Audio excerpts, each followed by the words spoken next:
یارو میگه که اومدیم اینجا کافی بخوریم یه خریدی کنیم.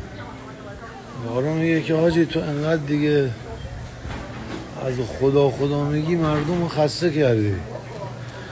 از پول که برادر بگی که میشه خودستایی، من حالش نیستم.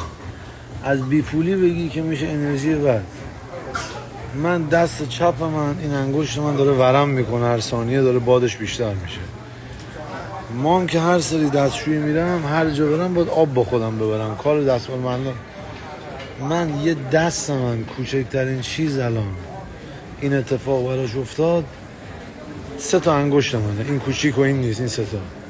حداقل رفتم بالای 20 تا کار تو این 3 ساعت بکنم که به این 3 تا انگشت ارتباط داشت، از جمله شستن خودم در دستشویی. نمیذارم بدون شوخی میگم. خب بعد مگه میشه آدم قدر سلامتی رو نره؟ تو بیلیونر وای سلامت نباشی من ریدم تو اون پول.